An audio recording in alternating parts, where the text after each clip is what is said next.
Buenas tardes a todas y todos. Bienvenidos al Encuentro Anual de Investigación, Innovación y Creación 2022. Mi nombre es Ana Tarazona, soy bibliotecaria de ciencias y les doy la bienvenida a la exposición sobre ciencia abierta y licencias Creative Commons en el sector editorial y académico a cargo de Mónica Calderón. Mónica es jefa de la Biblioteca de Ciencias de la Universidad, además de docente en la especialidad de Ciencias de la Información de la Facultad de Letras y Ciencias Humanas. Es especialista en comunicación científica, evaluación de la investigación y comprometida con el acceso abierto. Es licenciada en Ciencias de la Información, magíster en Gestión de la Educación y actualmente se encuentra iniciando sus estudios doctorales.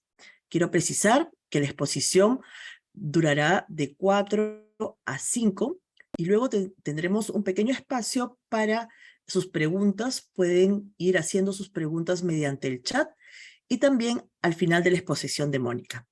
Mónica, te cedo la palabra. Gracias. Muchas gracias, Ana, por la presentación. Y efectivamente, me siento comprometida ya desde hace varios años con el acceso abierto e invito a todas las personas que nos están escuchando hoy a conocer más sobre este importante movimiento global y también sobre ciencia abierta. Así que, viendo que el tiempo es muy tirano, voy a comenzar la exposición. Y muchas gracias a todos ustedes por su participación el día de hoy.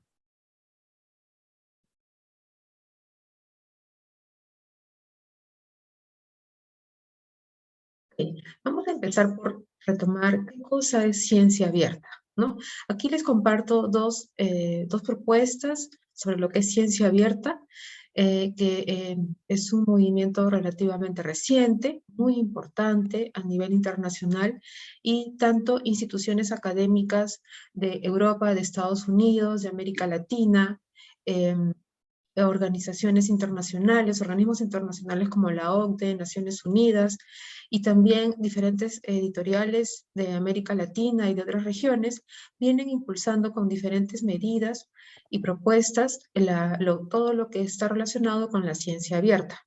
Según Foster Open Science, la ciencia abierta es una práctica de la ciencia de tal manera que todos puedan colaborar y contribuir en la generación, distribución, circulación, reuso del nuevo conocimiento, donde los datos de la investigación pueden ser compartidos abiertamente. También las notas de laboratorio, los cuadernos, los apuntes de los investigadores pueden estar disponibles en acceso abierto, y todos los otros procesos que estén relacionados con la investigación y que estén disponibles gratuitamente para el bien común, bajo determinados términos que permiten su reutilización, la redistribución y la reproducción de la investigación, tanto como sus datos y sus métodos existentes, ¿no? Pero por otro lado, nos dicen también que no solamente es una práctica, sino que es un movimiento, ¿no? Es un movimiento muy importante que cada vez está creciendo de manera muy rápida, con muchas declaraciones, muchas disposiciones de gobiernos y también de diferentes grupos de usuarios que están impulsando. Y lo que buscan es la apertura de la investigación científica, tanto con métodos, instrumentos, datos, etcétera, pero buscando siempre el beneficio común o de la sociedad en general. La ciencia abierta además se presenta como una manera importante de articular y dinamizar las políticas de ciencia, tecnología e innovación. Esa es la propuesta con la que simpatizo bastante de América. ¿Cuáles son los beneficios de de la ciencia abierta? Son innumerables. Aquí estamos presentando algunos. Por ejemplo, que aumenta muchísimo la producción científica. Hay una democratización del conocimiento, es decir, que cualquier persona puede acceder a ella sin que medien diferentes muros, como podría ser el económico, el tecnológico, etc. Además, hay una mayor atención a las demandas sociales por desarrollar investigación. Mejora la visibilidad y el compromiso entre los usuarios y todos los agentes que intervienen en la investigación. Permite además la creación de nuevas investigaciones, ¿no? Es como un círculo virtuoso en el que sus diferentes componentes contribuyen en la generación de más conocimiento y en una mucha mejor visibilidad y distribución. Además, mejora la colaboración entre las diferentes partes que participan en una investigación y crean nuevas comunidades. Incrementa además la eficiencia de la investigación y promueve el rigor y la calidad de la investigación. Vamos a ver eso, porque es esto, porque es además en cómo es que se refleja, ¿no? ¿Cuáles son los elementos que participan en la ciencia abierta? Bueno, diría yo, uno de los más importantes y el que es el más conocido actualmente es el acceso abierto, o el Open Access, que ya tiene años con comunidades que van creciendo año tras año en diferentes partes del mundo, pero América Latina siempre ha sido una región líder en la promoción del acceso abierto, ¿no? También otro componente importante son los datos abiertos y todos esos componentes, como también la revisión por pares abierta. Ya no estamos hablando solamente de la revisión por pares ciega sino en general que cualquier persona a través de los repositorios o de los medios digitales puedan acceder a los artículos cuando están en proceso de revisión y hacer sus comentarios en plataformas en las que cualquier persona puede ver estos comentarios, ¿no? Esas revisiones. Además, las metodologías de divulgación abierta, el software y el hardware de código abierto también es un componente importante de la ciencia abierta, los recursos educativos abiertos, las redes sociales académicas que también están disponibles para toda la comunidad en general y, claro, como siempre, la ciencia abierta. ¿Pero qué cosa es el acceso abierto, no? Por acceso abierto entendemos la literatura en general que está disponible libremente en Internet para cualquier persona que quiera acceder a ella y que no debe existir ningún muro que medie, que impida el acceso al conocimiento, ¿no? De manera que cualquier usuario puede leer, descargar, copiar, distribuir, imprimir, buscar o usarla siempre con un propósito legal y sin ninguna barrera financiera, tecnológica o técnica, de manera que cualquier persona puede acceder libremente a este conocimiento. Existen innumerables declaraciones, una de ellas es Budapest Open Access Initiative, que es la que da este concepto o esta idea general sobre lo que es el acceso abierto. Pero otro punto importante es que el acceso abierto puede ser gratuito, legal y libre, ¿no? No solamente es que sea gratuito, sino que además sea libre. Y además debe tener un marco legal que soporte el acceso abierto. En general, un recurso de acceso libre no tiene por qué ser de mala calidad, y además tampoco está reñido con la revisión de expertos, ¿no? Podemos ver en esas, por ejemplo, plataformas de revisión abierta, que los científicos en general pueden participar haciendo sus comentarios y de esa manera contribuir con la mejora del artículo o de la investigación. El acceso abierto es de larga data, tiene una serie de antecedentes importantes, lo que nos deja ver que ha ido creciendo la comunidad y la tecnología y las publicaciones, ¿no? Sin embargo, el acceso abierto no se hubiera podido dar sin la existencia de la tecnología, de la Internet y de los repositorios. Los físicos un grupo de físicos fueron los pioneros en la creación de un repositorio. En 1991, Paul Ginsberg creó el archive.org, destinado a subir preprints o documentos de investigación por autoarchivo, ¿no? Y luego de esta creación de este repositorio, pues ha ido en aumento año tras año e incluso ahora los repositorios son parte de una legislación nacional en la que, por ejemplo, las instituciones académicas o de investigación, pues están obligadas a contar con un repositorio institucional. En los siguientes años, como ustedes pueden ver en esta diapositiva, se han ido creando otras redes y otros repositorios a nivel regional, a nivel país o a nivel global. Pero así como iban creciendo los repositorios y las tecnologías desarrollándose cada vez más y las comunidades también creciendo en torno al acceso abierto, era necesario que se diera un marco legal que amparase la distribución del conocimiento o la publicación de conocimiento en acceso abierto. Y en el año 2002 es que Lawrence Lessig lanza los Creative Commons como una licencia que da un soporte legal a las revistas y repositorios en acceso abierto. Como les decía, hay una serie de declaraciones sobre acceso abierto. La que les leí hace un momentito era la de Budapest, pero también hay otras en donde se van incluyendo o se va dando más peso, por ejemplo, al rol de los autores, al rol de las instituciones académicas, al rol de los bibliotecarios, para difundir la importancia del acceso abierto, o también en la importancia de participar o de establecer lineamientos para mejorar las condiciones de acceso y de negociación con las editoriales a pago.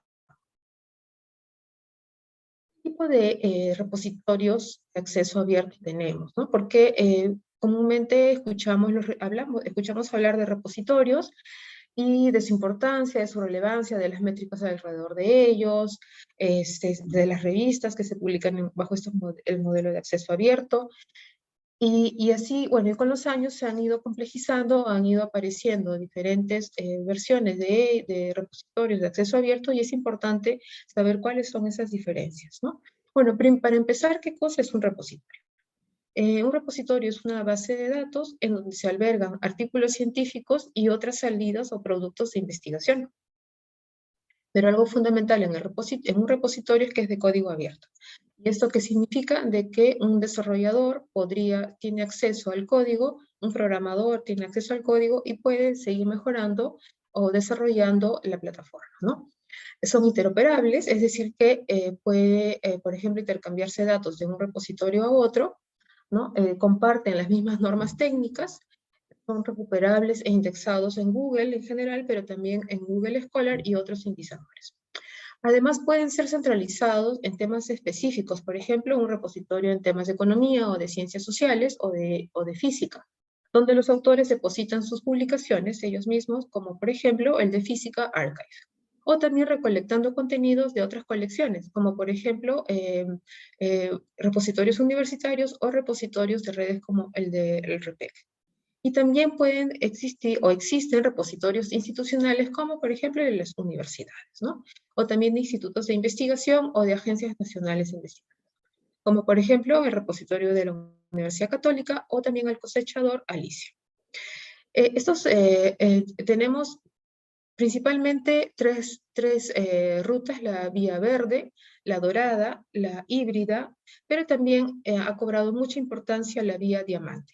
Vamos a explicar rápidamente todas estas vías. La verde es la de autoarchivos en los repositorios, que consiste en subir artículos publicados en una revista de suscripción o también en versiones preprint de los artículos a publicarse. También está la vía dorada o la golden, en donde encontramos revistas en donde hay todo el proceso de revisión por pares, cuentan con una serie de lineamientos para que los autores puedan subir sus artículos. Como les decía, pasa por una revisión de expertos. Y además hay que usar, por ejemplo, las licencias Creative Commons para poder explicar a los usuarios qué pueden hacer con la información que se sube en estos repositorios. Para ello es necesario el reconocimiento de la autoría y mantener la integridad de la publicación. Un repositorio importante, por ejemplo, muy conocido en la región de América Latina, en general, a nivel global, es el DORG, ¿no? Y algunas de estas revistas que tienen revisión por pares tienen también el modelo pago por publicar, llamado por sus siglas APC, o sus siglas en inglés. También tenemos la vía híbrida, que es el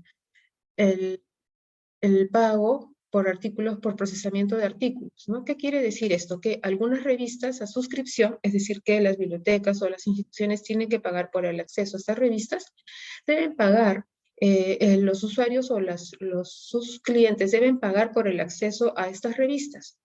Pero además, a los autores se les pide un pago para que sus artículos puedan ser vistos en acceso abierto, ¿no? O sean en general de acceso abierto.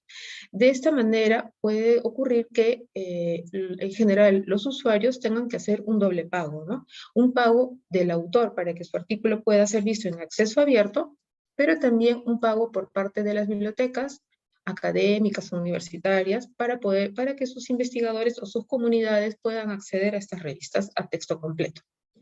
Pero también, como les decía hace un ratito, tenemos la vía diamante, ¿no? Que es una vía que está cobrando mucho impulso en América Latina y que, que está compuesta por asociaciones científicas o universidades, ¿no? Tenemos, por ejemplo, el caso de Redalic o de Amelica, que están apostando por la vía diamante. Si ustedes entran a revisar sus índices, van a encontrar que está compuesta por universidades. Y bueno, y luego está bronce, a la que se denomina así cuando no está clara, por ejemplo, la licencia, el tipo de licencia abierta de sus publicaciones. Ahora, también existe una serie de iniciativas a nivel internacional para ir dando recomendaciones y haciendo revisiones o críticas respecto a cómo se viene manejando el acceso abierto, y de manera que podamos ver cuáles realmente, qué repositorios que reúnen determinadas características para ser más o ser menos abierto. Entonces, yo que les he compartido una pantallita una imagen en donde se hace una visualización de más a menos abierto, de acuerdo a las características de los artículos o las publicaciones que están indexadas en repositorios, ¿no? De manera que utilizando estos criterios podríamos ir a los repositorios e ir identificando las licencias Creative Commons que se usan en ellas. En general, el Creative Commons utiliza una serie de identificadores, de leyendas que tienen un significado, no es complicado, solamente que hay que prestarle un poquito de atención, revisarlo, hacer ciertas prácticas, pero es muy importante tenerlo muy claro cuando justamente queremos usar un artículo o una publicación o una imagen que encontramos en un repositorio para saber qué tipo de uso podemos hacer con ella, ¿no? En general, como les decía, el Creative Commons se crea como un marco que da un soporte legal al acceso abierto. Pero antes de ello, o complementariamente al Creative Commons, existe ya de larga data el copyright o en general la legislación alrededor de los derechos de autor, legislaciones que se dan por cada país, pero también a nivel global o regional, ¿no? Entonces, todos conocemos el copyright, ¿no? Cuando compramos un libro o suscribimos a una revista, podemos ver que en primeras páginas aparece el logo del copyright y además que dice allí que todos los derechos están reservados, ¿no? Entonces, por ejemplo, ahí tenemos obras literarias, de arte, música, trabajos gráficos, audiovisuales, fotografías, sitios web, danza, etcétera, que tienen derechos reservados. Y eso significaría que yo como usuaria pues tengo derechos muy limitados para usar esa información o dato que he encontrado. En contraposición al copyright surgió la licencia llamada copyleft, ¿no? Viene originalmente de la comunidad de programadores, pero se extendió luego a cualquier ámbito de la creación, ¿no? De las obras creadas por sus autores. En general, no hablamos solamente, por ejemplo, de obras literarias o escritas, sino en general, como hemos podido ver, música, arte, pintura, en general, cualquier creación, un software, por ejemplo, también podría ser regulado por un copyleft. Entonces, como les decía, en contraposición al copyright está el copyleft, que significa entonces de que es un código abierto, cualquiera lo podría utilizar, ¿no?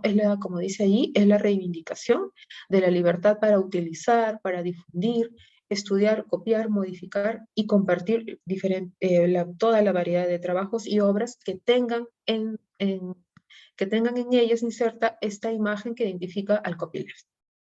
Y está también el Creative Commons. El Creative Commons no solamente es un sistema de licencias para regular el acceso abierto, sino también es una institución internacional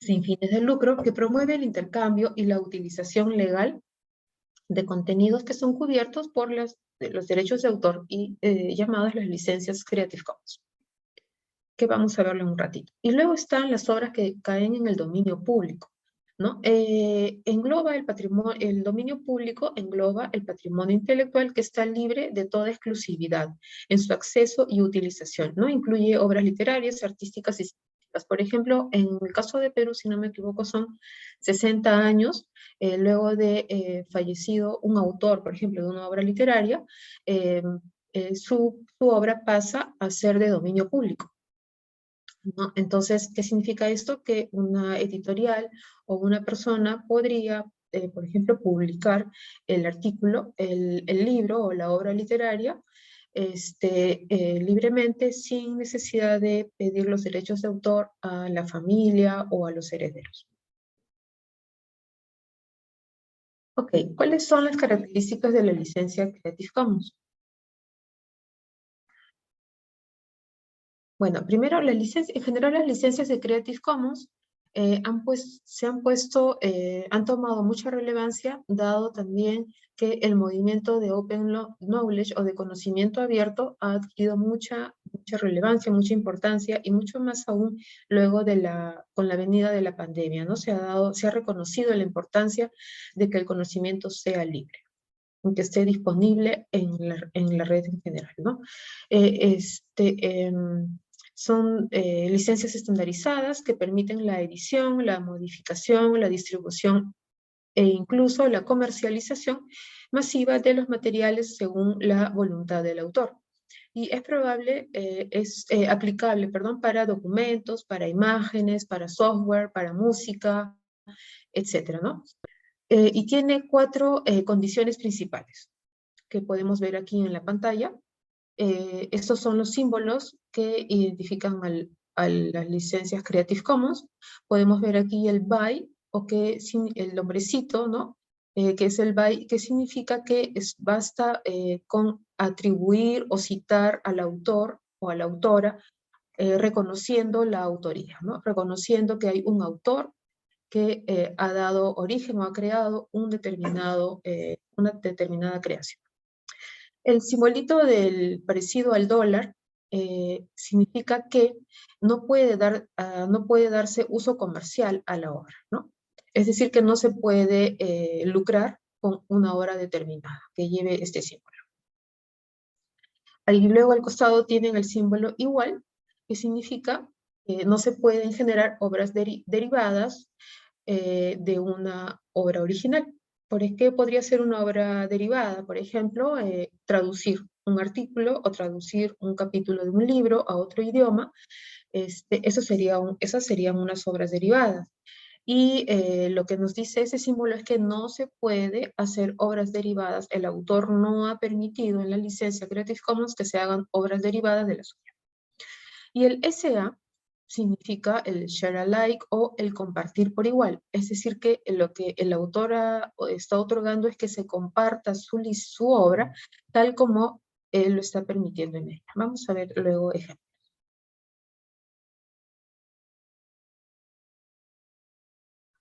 Así como hemos visto hace un ratito cuadro en donde veíamos cómo calificar o cómo ir evaluando un repositorio, qué tan abierto o qué tan cerrado es. ¿Recuerdan? Era un cuadro de gradación de más abierto a más cerrado. Igual también las licencias Creative Commons tienen esta lógica, ¿no? Y tenemos aquí al lado izquierdo este sistema de gradación de más permisivo a menos permisivo, en donde el colocar una licencia Creative Commons con el BY o solamente permite o nos da la opción de que baste con citar a la obra y al autor, y con eso es suficiente para el autor, ¿no? Es la licencia más amplia, con mucha mayor flexibilidad para que luego otras personas o instituciones puedan acceder a ella, descargarla, distribuirla, también pueden adaptarla, hacerle modificaciones.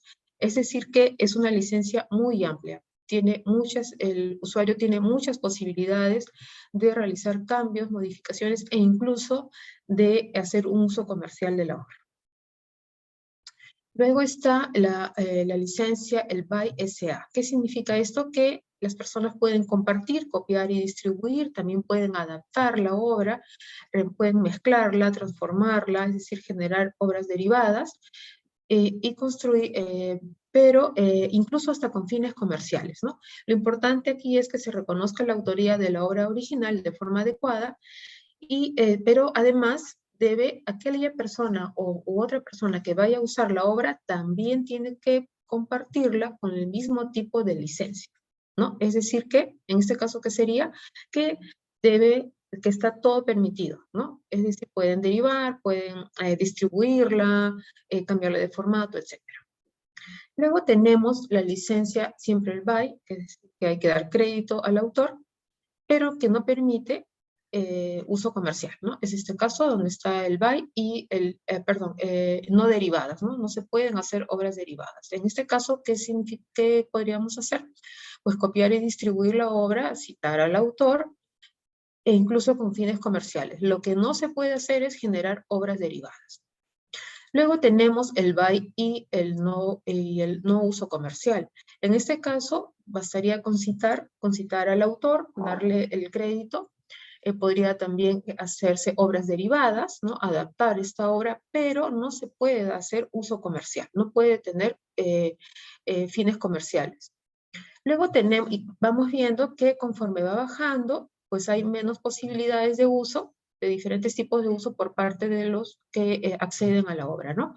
Tenemos aquí el BY, el no uso comercial y el share alike o úselo como, ¿no? ¿Qué quiere decirnos aquí? Que se puede compartir, se puede adaptar la obra, pero no se puede hacer un uso comercial y en todo caso también hay que respetar la forma en la que el autor permite que se use esta obra. Por eso tiene el share alike. Y finalmente, la licencia Creative Commons más restrictiva, pues bueno, primero nos deja citar, hay que darle el crédito al autor, pero no se puede hacer uso comercial ni tampoco se pueden generar obras derivadas. Ok, entonces es importante tener en cuenta de que dentro del mundo de la comunicación científica, hasta digamos que en los primeros años de la existencia de Internet y de las plataformas digitales, del disco compacto, etcétera, pues usualmente la forma de acceder a esa información era a través de suscripción. Pero con la aparición de Internet y de los repositorios fue posible y con el interés, además de los científicos, de reconocer que era importante que el conocimiento se democratizara y que fuera de acceso abierto, tenía que seguir creciendo un ecosistema en la publicación científica, en la comunicación científica que justamente permitiera acceder a ella.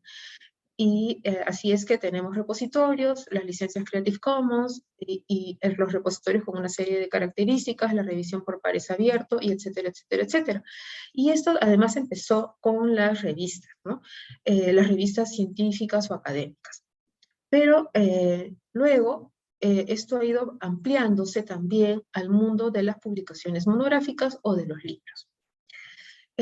También es cierto que a nivel de la región de América Latina, los fondos editoriales universitarios han también comenzado a alinearse a estos modelos, primero de digitalización de las publicaciones en Internet, y también el mundo de los libros ha tenido que irse adecuando a la forma de evaluación, de distribución de las revistas, ¿no? Y de las tecnologías existentes.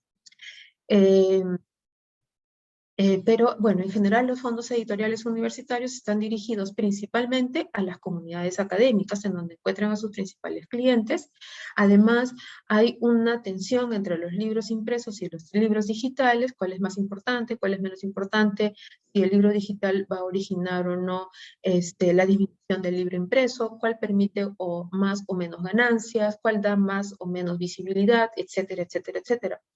Hasta también los libros, si bien en un inicio las revistas pasan a formar parte de los sistemas de evaluación de los investigadores, los libros también se comienzan a incorporar a esos procesos de evaluación de las carreras docentes y de las investigaciones, ¿no? Entonces, también tienen que comenzar a reunir una serie de características similares a las revistas. tener un DOI, que los autores tengan un ORC cuando publican un libro, que el formato, etcétera, etcétera, ¿no? Entonces, y también se comienzan a integrar los libros, las publicaciones monográficas, en estas bases de datos en donde se hace seguimiento al impacto de las publicaciones, como pueden ser Scopus y Web of Science. Sin embargo, en estas plataformas solamente ingresan hasta el momento las grandes editoriales internacionales, más no los fondos editoriales universitarios. Entonces, ahí también vemos otras características que también, bueno, pues van generando ciertas tensiones en los fondos editoriales universitarios de la región de América Latina. También los autores, por ejemplo, cuando quieren publicar un libro, pues también pueden estar en esa disyuntiva, si publican en un fondo editorial de su institución o de la región de América Latina o en sellos editoriales internacionales, ¿no? Teniendo en cuenta que puede tener mayor visibilidad si publican en fondos editoriales internacionales, si van a recibir una mayor puntuación al momento de ser evaluados, y así como eso, otros aspectos, ¿no? Y también las revistas, la revista académico-científica que pasa por un proceso de revisión por pares, este modelo de revisión por pares también pasa a formar parte del modelo de publicación de los libros, ¿no? Podemos ver ahora, por ejemplo, en Renacid, que piden que los libros hayan pasado, para que un libro añada puntuación a un investigador, es necesario que haya pasado por un proceso de revisión por pares. Y entonces, así como podemos ver estas características en las publicaciones monográficas, también se comienzan a integrar en las publicaciones, las publicaciones monográficas en repositorios, en directorios internacionales, ¿no? Y también podemos, si vamos a mirar en la internet, encontramos que al inicio, en ciertas plataformas en donde estaban indexadas las revistas, también comienzan a aparecer. Bueno, entonces, y ahí también hay una parte importante de poder asesorar a los investigadores cuando quieren publicar su proyecto de libro o de capítulo de libro en una editorial y el tipo de licencia de Creative Commons que va a utilizar, o si no quiere utilizar una licencia Creative Commons, la editorial con la cual quiere publicar, y así, bueno, otras características. Una plataforma que nos ayuda mucho a asesorar a los investigadores cuando quieren publicar sus libros o artículos en revistas es Sherpa Romeo, y ustedes pueden encontrar en esta plataforma además el tipo de licencias Creative Commons que utilizan las revistas o las editoriales, entre otras de las tantas características que nos muestra Sherpa Romeo. Ok, entonces hablábamos de cómo ha ido la ciencia abierta, el acceso abierto, las licencias Creative Commons, la necesidad de poder identificar cuando un repositorio es más o menos abierto de acuerdo a determinadas características, ¿no? Entonces, digamos que aquí vamos viendo varios aspectos que están incluidos en la comunicación científica, teniendo siempre en la mira la importancia de la ciencia abierta y del acceso abierto.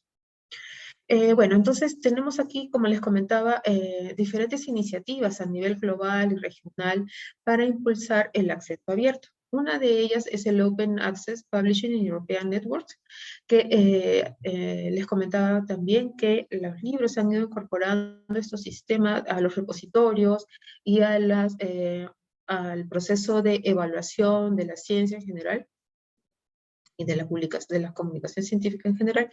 Y entonces esta red Open Access tiene como objetivo indexar libros que estén en acceso abierto y que sean de alta calidad, que sean además publicados en sellos académicos, en fondos editoriales universitarios, ¿no?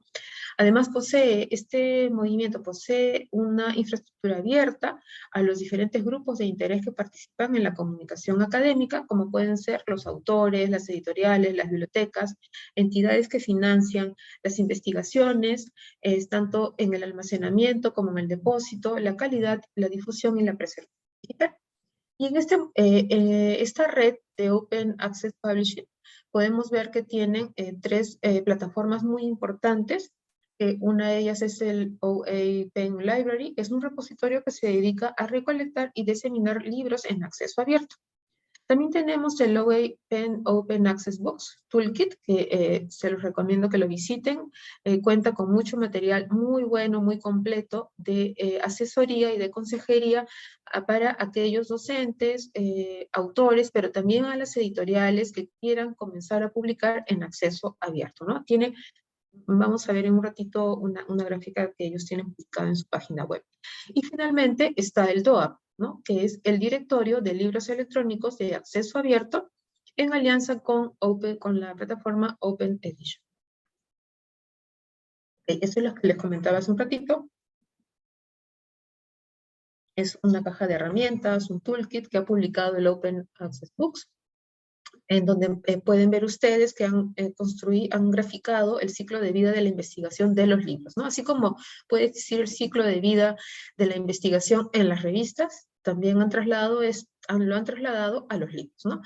En cada una de estas fases podemos encontrar que hay una serie de recomendaciones dadas a los autores y a las editoriales para desde cómo planificar la publicación de un libro en acceso abierto, en dónde encontrar financiamiento, la conducta ética en la investigación, todas las posibilidades de publicar en acceso abierto, cómo escribir y postular un manuscrito de un proyecto editorial monográfico, cómo es el proceso de revisión por pares en el caso de libros, ¿qué debe considerar un autor al momento de publicar su libro con una editorial determinada respecto a contratos y a licencias, ¿no?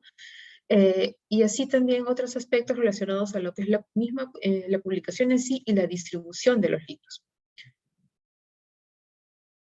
Okay, tenemos aquí el directorio de libros en acceso abierto y vamos a ver aquí cómo están incluidos las licencias Creative Commons al momento de que aparecen en el repositorio. Para ir también entendiendo cómo leemos esas imágenes que hemos visto de las licencias, ¿no? Ok, ¿qué es el DOAB? El DOAB es un servicio de descubrimiento que es impulsado por la Comunidad Europea que indexa y proporciona acceso a libros académicos de muy buena calidad en acceso abierto y que además ha pasado por un proceso de revisión por pares, ¿no? Como les decía, es un servicio de descubrimiento, ayuda a los usuarios a encontrar editoriales confiables, es gratuito, ¿no? Vemos aquí que hay una relevancia, un cuidado por la calidad de las publicaciones en acceso abierto, ¿no? Son libros de descarga gratuita, los datos están disponibles gratuitamente, los metadatos, y esta institución además recibe donaciones y financiamientos de instituciones académicas y de investigación, pero también de bibliotecas, ¿no? Las bibliotecas pueden descargar los metadatos y trasladarlos a sus catálogos, y los derechos de uso de las publicaciones que están aquí que están incluidas, pues depende de la licencia que ha dado el autor en el libro, ¿no? Y se puede verificar en los metadatos de cada uno de los libros subidos en este servicio. Ok, los libros deben estar publicados siempre en este sistema de descubrimiento, deben estar publicados con licencias Creative Commons o bajo una licencia abierta, ¿no? La publicación debe estar disponible sin restricciones de acceso y debe proporcionar una descripción clara a los usuarios, ¿no? ¿Qué derechos va a tener el usuario? Como hemos podido ver hasta el momento, la licencia Creative Commons pone la importancia en los derechos de los usuarios para que tengan mayor libertad e independencia de poder utilizar las publicaciones. Y en este directorio podemos encontrar editoriales internacionales o globales bastante importantes, pero también sellos editoriales de América Latina, por ejemplo, o autores latinoamericanos. En fin, realmente es un directorio muy, muy importante, de mucha calidad. Tenemos aquí el caso, por ejemplo, del profesor Ulrico Malaspina. Él es docente en la Universidad Católica de Matemáticas y además muy interesado siempre en promover la mejora de la enseñanza de las matemáticas, y en su publicación hecha con el sello Palgrave, podemos ver aquí cómo han aplicado la licencia Creative Commons, ¿no? Y vemos aquí que, primero, que vemos el simbolito del hombre, que significa que hay que darle el crédito al autor de la obra, pero no se permite el uso comercial o el usufructo de la obra, y además no se permiten obras derivadas, ¿no? Ese en realidad, dentro de las licencias Creative Commons, sería la más restrictiva. Este es otro ejemplo de una publicación sobre Uganda, en donde también podemos ver el tipo de licencias Creative Commons. Tenemos aquí que hay que reconocer la autoría, no se permite el uso comercial y tampoco se permiten obras derivadas. Luego tenemos el DOAJ. Así como hemos venido hablando sobre los libros, ¿no? Sobre las publicaciones monográficas incluidas en el DOAJ, también tenemos el DOAJ, que es el directorio de revistas académicas o científicas, uno de los más grandes a nivel global, no el más grande. Bueno, este DOAJ apareció en el año 2003 con 300 revistas de acceso abierto, y bueno, pues a la fecha tiene más de 16.000 revistas de todas las áreas académicas, ¿no? Su propósito es dar más visibilidad a las publicaciones, reputación, impacto de calidad a las revistas académicas, y además que tengan revisión por pares. Y trabaja con editoriales y con los editores y propietarios de revistas, ayudándoles a entender las mejores prácticas en la publicación de sus revistas, ¿no? También en este repositorio del DOAJ podemos ver que se incluyen las licencias, incluso tiene un filtro para poder seleccionar, en base a los resultados, seleccionar el tipo de licencia Creative Commons que queremos ver. Y de esa manera también el usuario, el que está buscando en el DOAJ, pues puede identificar la licencia que le interese, ¿no? De acuerdo a los objetivos que tenga planteado.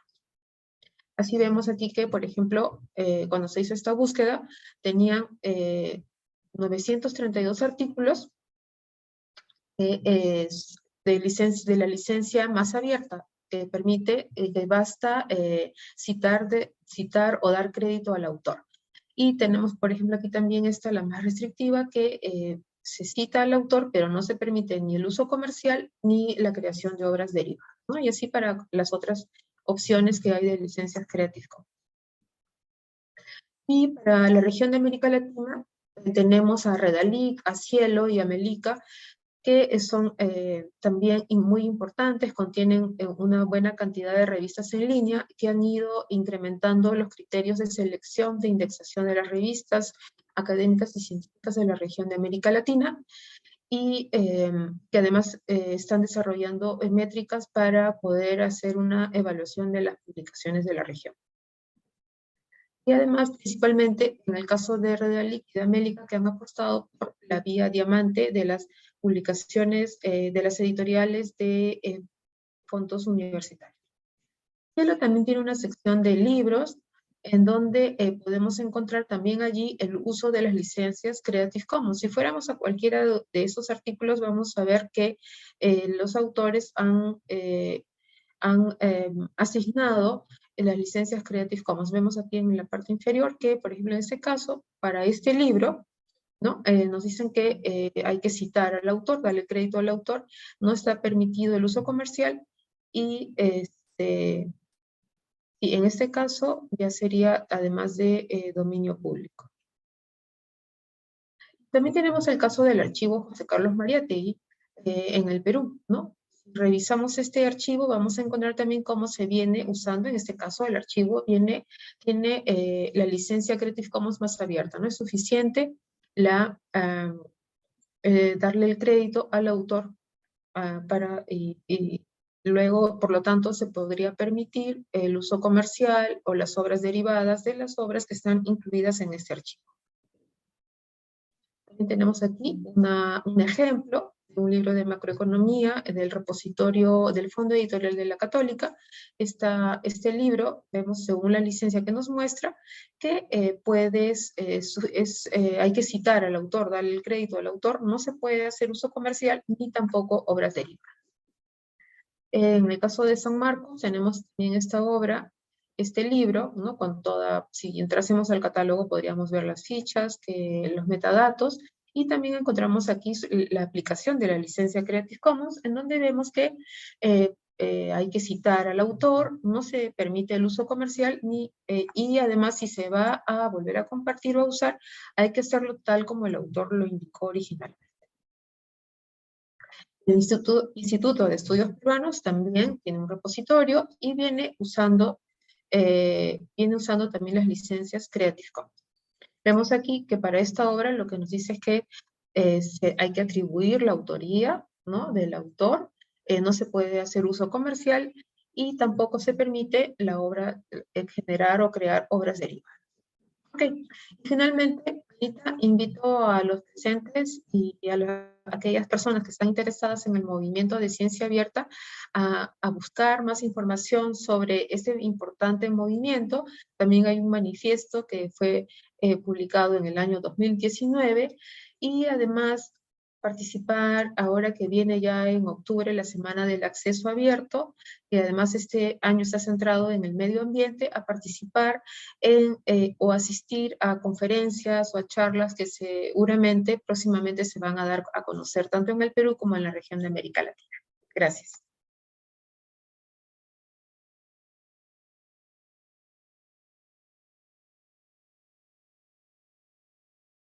Muchas gracias, Mónica. Entonces ahora vamos a dejar espacio para que las personas pregunten. Solo tenemos una pregunta en el chat, pero Tamara está levantando la mano. Adelante, Tamara. Puedes abrir tu micrófono. No, estaba poniendo el gesto de aplauso. Excelente la exposición, muy amable, muy claro todo. Okay, muchas listo, Tamara, gracias. muchas gracias. Sí, acá veo Entonces, una pregunta sí, de Soledad. Ok, Soledad, mira, pregunta si la vía diamante, las revistas que están en la vía diamante también están incluidas en el cuartil 1. Sí, pues, podría ser una revista que esté con muy buenos indicadores, con muy buena cantidad de citas, ¿no? Podría estar en el primer cuartil, por ejemplo, de Simago o de Scopus. Así que sí, podría darse ese caso.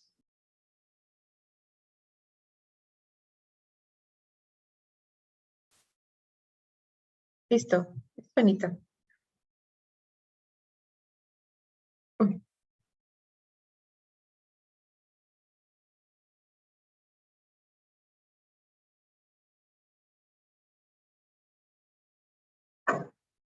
Disculpe, pero no se te escucha. Tu micrófono está desactivado. Sí, Ahora creo que no hay más preguntas ok. por el momento. Entonces, solo queda agradecerles a los oyentes por su participación y seguramente nos volveremos a encontrar con otra interesante exposición de Mónica en el futuro. Muchas gracias a todos, que tengan buenas tardes. Gracias, Mónica. Listo, muchas gracias a ti y a todos y seguimos en contacto. Ya saben que en octubre viene la Semana del Acceso Abierto. Hasta pronto, nos vemos.